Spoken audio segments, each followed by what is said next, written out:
Lane Hutson gets absolutely no respect from anybody. And nobody wants to say who his partner is going to be. The Canadiens still haven't signed him to a new contract. And in the rankings across the National Hockey League, he gets no respect. In fact, this is what a lot of people think Lane Hutson looks like. Let's talk some puck.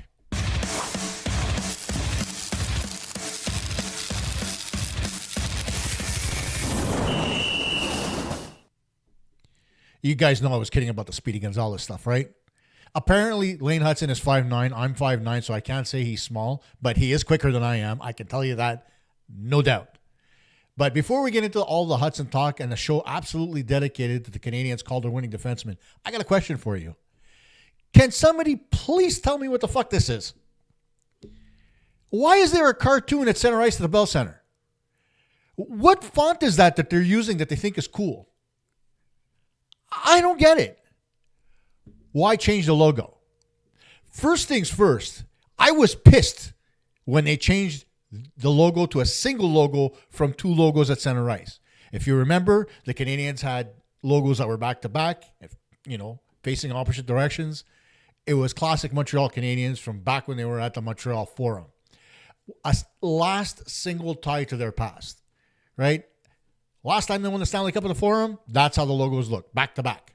They came to the Molson Center, now the Bell Center, it was back-to-back. Then they decided, you know what? Everybody in the league is putting one big logo at center ice. Let me put a big logo at center ice. Now, everybody's putting a logo with color at center ice. Let me put a freaking cartoon at center ice of one of the most legendary hockey franchises in sports. I think it's asinine. And here's the thing that kills me the most when you look at this logo.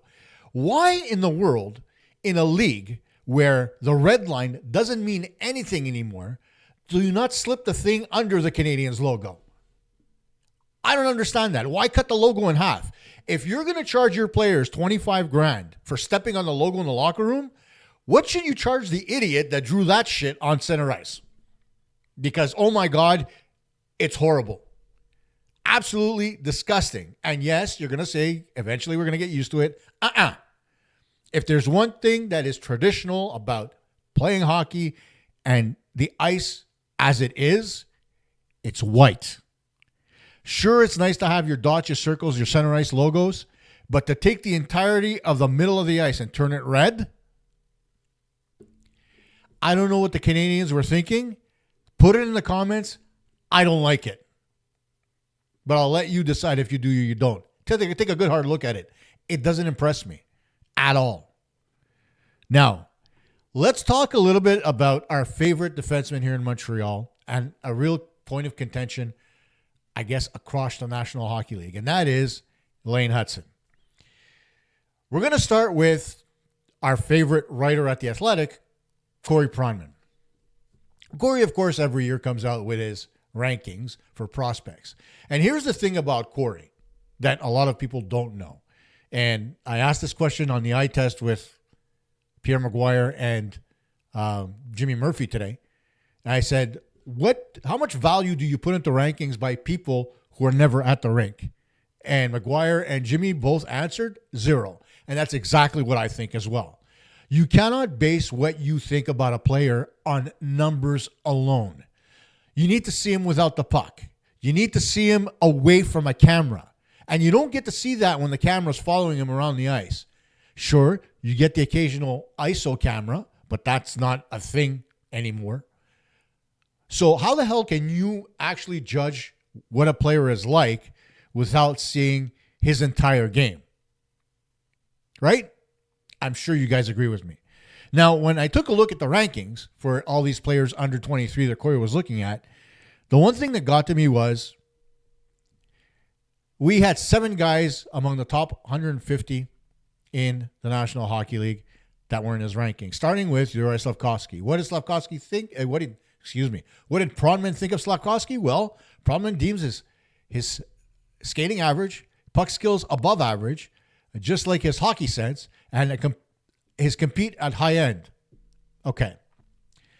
I don't know about you, and I don't hate Juraj Slafkovsky, but when you look at this, right, think about what Pronman is saying here. His skating is average. I I think we could all see that. Doesn't matter if you see him up and down the ice or whatever. His puck skills are above average. I've never seen that. Is it possible? Maybe in practice. But I've never seen him stick handle through a phone booth in a hockey game. He's a power forward. He's not a stick handler. So how can you say his puck skills are above average? Then his hockey sense. His hockey sense is good, but above average is a bit of a stretch.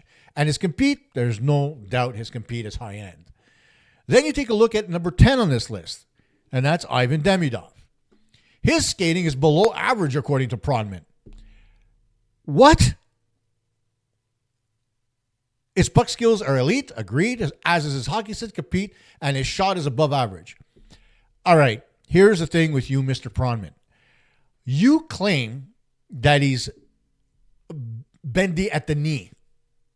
Where do you see that exactly? Because when I see Demidov skate, he has a relatively wide stance. And to say that he's not a good skater, didn't you say that last year about Lane Hutson? And he won the Calder Trophy? What the hell is wrong with you that you look at numbers and you base a person's skating and numbers on analytics instead of watching the player? Sure, the guy played only 7 games in the National Hockey League, but if you watched him in the KHL and if you watched him at the National Hockey League level, his skating is not below average. I don't get it. And he ranks him as 10th among all the U23 players. I don't know about you, but he deserves a little bit more than that. I would have actually ranked him above Slavkovsky at this point. Not that he's proven anything at the National Hockey League level, but given what he's been able to do in the KHL and the limited time that he had in 7 games during the regular and postseason, that's where I would have put him because of what I saw, not because what of numbers tell me. And then, of course, we get to Lane Hutson. Pronman rates his skating as above average. That's a change from last year's he can't skate. And just like his puck skills and compete, while he deems his hockey sense high end. Why does he have him ranked at 34th? As I read that article, he had him ranked at 34, because of his defensive play. Okay, and here's where I absolutely lose my mind with Corey Pronman. You're basing his defensive play on the plus minus? You're basing it on what exactly? Because most of his zone starts were in the offensive zone. Sure, he didn't struggle defensively. He was out there against a lot of the top lines of the opposing team. So his numbers are going to be a little bit gaudy, especially in a rookie year. But as he lowers the amount of giveaways, as he adapts to play at the National Hockey League level, you're rating the player based on his skill set, not his ability to play his position. I don't get that. You're talking about the defensive end. This kid broke the rookie record for assists last year, or tied it with Larry Murphy at 60. He had 66 points in his rookie season, and you're ranking him 34th. I have a corkscrew to get your head out of your ass.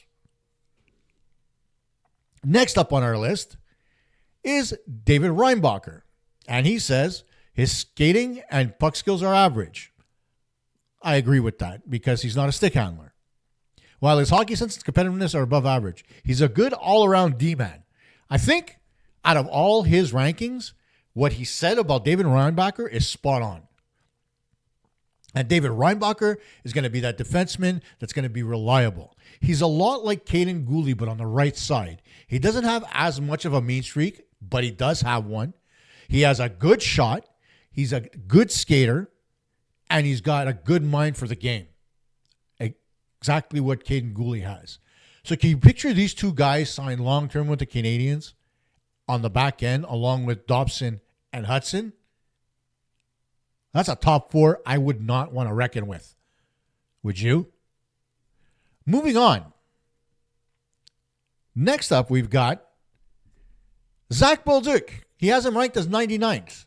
A talented forward with excellent hands, a big-time shot, and strong skating abilities, but with areas for improvement in play away from the puck. Now, I've heard that about Zach Bolduc, that he needs to work at it on his 200-foot game. I have heard that. So ranking him at 100, I'd say that might be, or 99, I should say, that might be where he deserves to be. But he could have ranked a little bit higher than that because of his point production last year. So again, you're looking at advanced analytics and not the way the guy plays the game. It's kind of obvious. Next on our list is Michael Hage at 134 out of 150. Pronman considers his skating and hockey sense to be average. His puck skills above average, his complete level below average, and his shot above average. What does that mean? To me, it means you've never seen him play a freaking hockey game in Michigan. You're basing what you think on what you may or may not have seen during the Canadiens development camp. I'm sorry, but this, his skating and hockey sense is average? Average? Hockey sense? Michael Hage? You need to find a new line of work, Mr. Pronman. Finally, the last person on this list is Oliver Kapanen. And with Kapanen, he goes all out. At 139, he says Kapanen's skating is deemed below average, while his puck skills, compete, and shot are above average, and his hockey sense is average. Did you watch him play last year? Not in the American Hockey League, but in Switzerland. Did you watch him play? I can't remember. Was he Switzerland or Sweden? Either way, he had a hell of a season in Europe. And then when he came over, of course, there's an adaptation period. Nowhere near long enough for him. But, he did relatively well given the circumstances. A couple of assists, trying to adapt to a new type of game. It made sense, right? So how can you, the limited amount of time that you watched Oliver Kapanen play on the Canadiens' third line, as an example, come out and say that Kapanen skating is below average and his skills, compete, and shot is above average and his hockey sense is average? How do you say his hockey sense is average? How do you equate that? There's no number you can put on a person's hockey sense, right? His hockey sense is exactly that. It's like saying Spider-Man's spider sense is non-existent. How do you rate it? Oh, it's good when it finds something. It's bad when it's not. You need a sample size to be able to see a person's hockey sense. There's no number. There's no analytic that will tell you how smart a player is, right? So to turn around and say that Kapanen does not have good to above average hockey sense is a little asinine. And I think unfair to the player. But all this to say, through all these rankings from Pronman, the fact that he put Lane Hutson at 34 out of the top under 23 players in the National Hockey League, the top 150, under 23, there's a specific bias to the Montreal Canadiens here, which is unbelievable. Connor Bedard had one of the shittiest seasons last year with the Chicago Blackhawks. It wasn't good. And he ended up, I think it was third on this list. Yes, Connor Bedard is projected to be a great player. Yes, absolutely supposed to be a generational talent. Have we seen it yet? No. So how do you rank him that high? I don't understand that. So take the rankings from Corey Pronman with a grain of salt and don't base everything that we watch or we see numbers-wise on computers as the gospel, right? Stats are good. Watching a player play along with those stats is a hell of a lot better because neither of them gives you a complete picture of what the player is. So, let's get back to analyzing players based on watching them a little bit, which is how scouting began way back when, and not by just looking at analytics. That worked for Billy Beane and the Athletics once. After that, guess where they're going? They're going to Vegas. Now, next up on our list is the contract of Lane Hutson and the negotiations. Now, we know that there's not really a lot of news out there about Lane Hutson. But in talking to a few people, I thought to myself, you know what? Maybe let's look at the different scenarios for Lane. a lot of people think this is about term. And for the Canadians, it probably is. For the player, not so much. For the player, it's about respect. And that's why I started out the show with no respect for Lane Hutson. Because the Canadians went out and got Noah Dobson and signed him to a $9.5 million deal, right, for 8 years. And then Hudson's there and says, I won the Rookie of the Year, but why don't I get that same number? Why can't I be paid the exact same thing? And that's kind of where, you look at things from different perspectives. When you take a look at Dobson, he had a couple of more years under his belt. He had proven himself with the Islanders before the Canadians went out and acquired him, and they knew what they went out to get. Hutson, it's his rookie year. And that's not to get away from the fact that he won the Calder Trophy and was the best offensive defenseman the Canadians have seen since P.K. Subban. Let's not even look at that. But when you look at Lane Hutson, he's a diminutive player. And if you're looking at paying somebody high money for long term, and you don't know how rugged or durable he is, you start to ask yourself questions. Look at Brendan Gallagher, for example. If there was one thing before Brendan Gallagher signed his long-term deal from Mark Bergevin for $6.5 million a year, Brendan Gallagher is built like a tank, okay? Thick legs, big upper body, because his style of game, he needs that strength to be able to be competitive at the front of the net, right? We all know this. But then Shea Weber's slap shot found his hands, kind of like Achilles' heel. And lo and behold, Brendan Gallagher digressed for 2 to 3 seasons until he kind of became fully healed. And last year, we kind of saw the Brendan Gallagher of old with 21 goals and, a little bit of a resurgence on his side, which is great because a Brendan Gallagher who's producing is a Brendan Gallagher that's happy. And when Brendan Gallagher is happy, everybody around him is better. Now, getting back to Lane Hutson, that's the question that the Canadians are asking right now. Is he durable enough to be able to sign for 8 years? And that's the problem, because say something happens and he gets hurt, we're back to the old Carey Price burying the guy in LTIR for years. And with the new rules that just came in for the playoff cap, that could be problematic for the Canadians. So they're in a real bind. It's not to say they're not going to get it done and they're not going to find some common ground. But what kind of deal are they going to give him? Well, there's 2 different options. The first one, the one that nobody thinks is going to happen, is the bridge deal, where he gets 2 to 3 years in term, 5 to 7 million annual average salary. It's a conservative route. Teams sometimes choose the bridge to keep costs lower in the short term and get more data before committing long term. And that's what I'm talking about here when it comes to Hutson and his durability. And, when you have comparables, you have Mikko Heiskanen. Before he signed his big deal, he went 3 years, $4.9 million. Rasmus Sandin and Bowen Byram, similar mid-range bridges after strong entry-level contracts. So that's what you have to ask yourself. We've seen 1 year out of him, right? And the biggest problem for the Canadians, in my mind, is the fact that they burnt a year of eligibility just to get Hutson into the lineup and get the fan base excited. And they did the same thing last year with Demidov. Personally, I think that's a mistake. Okay? Yes, you made the playoffs last year. That goes without saying. But the thing about bringing in your players for just a couple of games, like they did with Hutson, no playoffs, just 2 games, you burn a year of eligibility, and you end up in this situation right here, right now, where you're a year away from the end of his entry-level contract, and you're unsure of where you're going to go with it, right, after 1 full season. If you didn't burn his first year, and this was his initial year, you'd have 1 more year to be able to evaluate him before you made a decision on where you wanted to go long term. Did he get hurt? Was he still durable? All those questions would have been answered in the second year, because we all know about the software jinx, right? The sophomore jinx. Software. You can tell I work in IT. The sophomore jinx is real. You saw it with Leroy Safkowski. You saw it with other players in the National Hockey League. It happens.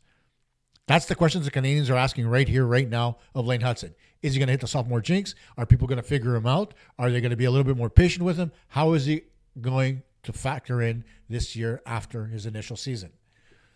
And that's not to say Lane Hutson is not going to adapt to whatever happens to him. But that is the question that is really burning at the Montreal Canadiens right now. That's the reason why they haven't pulled the trigger on a long-term deal. Now, if you take a look at a long-term deal, it's 7 to 8 years. And here's the kicker. The 8-year deal is only available to the Canadiens until September 16th of 2026. After that, it's 6-year maximum. So it's critical that the Canadiens get him signed either this offseason or next. Because after all, Hutson doesn't have very much as far as rights after his ELC. But getting back to the long-term deal, locking him in, it's the trend for cornerstone young defensemen. Teams buy up prime years and bet on future development. Comparables, Owen Power, 7 years, $8.35 million after just 79 games. Luke Hughes will likely get a similar contract.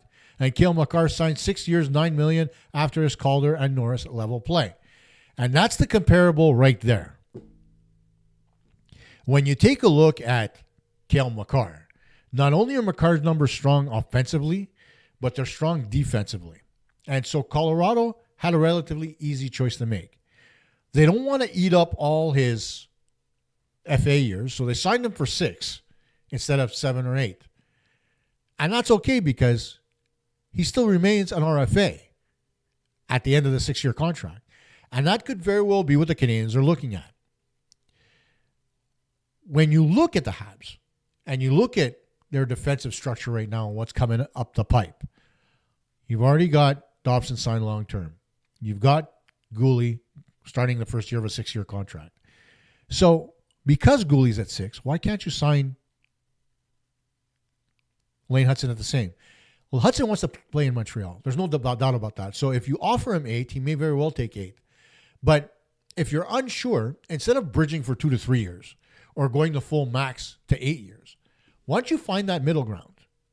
And I think that's where they need to go. 5 to 6 years, $8.5 to $9 million, I think is the sweet spot for Lane Hutson. In fact, I think 6 for 8 would be perfect. Why? Because of the questions on defense. Now, if he wants to hold out to see if he can get better numbers this year and maybe increase his value, that's on the player. But the Canadiens need to continue to negotiate throughout the season, and that could be a distraction. And they don't want to do that. In fact, I don't remember the Canadiens, other than with Jake Evans, ever negotiating during the regular season. So, personally, and you could put it in the comments and tell me what you think. I think the sweet spot for Lane Hutson is 6 years, $8 million. He remains an RFA after the 6 years. You still have his rights, and you can sign him long-term after the 5th season. So you've got options, and it leaves you with good value on the defenseman who you know is going to be worth it. And at the same time, it allows you the freedom to be able to say, okay, I can budget a little bit differently based on that and see where I am at the end of that 6 years. So tell me what you think. Put it in the comments. Now, finally, the last thing is, who the hell are they going to put with Hutson on the ice? Right? A lot of people are saying he looked good with Jaden Struble, but that, again, is based on analytics and not watching the game. A lot of people are saying put him out there with Alex Carrier so that he has a really strong defensive presence with him. That's also a good idea. But where do you go with that? Okay, as far as players are concerned, how do you work that out? Now, I sat down and I looked at the Canadiens' 7 or 8 defensemen. And I thought to myself, you know what? I've got an idea. And sure, it may not be popular with everybody, but it's an idea to start. It may not be the long-term solution, but it's something that might look good right out of the gate. Now, taking a look at the numbers, as we call them, or the fancy stats, you take a look up and down and you look at Lane Hutson right on the top there and go to the right side. His offensive zone starts were 72.2%. So when he was on the ice and starting a play, almost 3/4 of the time he was on the ice, it started in the offensive zone. Then you take a look at Caden Gooley. Caden Gooley, 40% offensive zone, 60 defensive zone. Relatively even. Mike Matheson, almost the same thing. Alex Carrier, almost the same thing, 33 and 66. Arbor Jacki, almost 50-50. And Jaden Struble, because he spent a lot of time with Lane Hutson towards the tail end of the season, you saw him a little bit higher. A lot of the reason why Lane Hutson was at 72 is the fact that he was on the power play. The same holds true for one Noah Dobson, who was at 60% and 39 in the defensive zone with the Islanders. And so you ask yourself, right? Whose numbers are the best to go with him? The thing about Hutson is exactly what we talked about when it came to contract negotiation and such. You want him to be put into a situation to look good.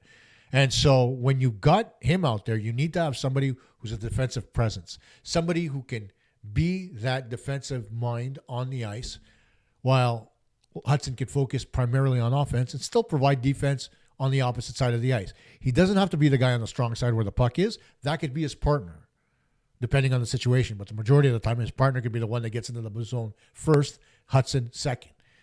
So who's the best person for that when you look at the Canadiens? So taking a look at the overall numbers from the guys on the Canadiens blue line, you take a look at shots on goal. Noah Dobson had 196. So it's Dobson and Hutson. That's not happening anytime soon. You take a look at Mike Matheson. He had 149. That's not happening anytime soon. So because those guys shoot the puck that often, they want the puck on their stick, and they're not going to get it when they're out there with Lane Hutson most of the time. So the defensive presence has to come down to either Goulet, Carrier, Xhekaj, or Struble. Now, here's the thing. When I look at Caden Goulet, I think, you know what? This is a guy who is an extremely strong defenseman at both ends of the ice. He can provide offense sometimes, and he could be a very good defensive defenseman as well. He makes a good first pass to be able to get the puck out. And so he could be a good complement to somebody like Lane Hutson. But you could also say the same thing about Alex Carrier, who doesn't really worry all that much about offense, but defensively, he was solid for the Canadiens last year after his acquisition. And then, of course, there's Arbor Xhekaj and Jaden Struble. Struble showed that he could play with Xhekaj, but Struble had his misgivings defensively. And then there is Arbor Xhekaj, who struggled in the defensive zone last year and is going to be completely under the gun this year, considering it's the last year of his contract. So who do you want out there to give you peace of mind when Lane Hutson is on the ice? To me, the obvious choice is Caden Goulet. So the pairing would be Lane Hutson on the right, Goulet on the left. The second pairing would be Mike Matheson and Noah Dobson. And the third pairing would be Alex Carrier and either Arbor Xhekaj or Jaden Struble. But the wild card in all of this, something that hasn't been talked about all that much, is the guy who came out today and said his knee is at 100%, David Reinbacher.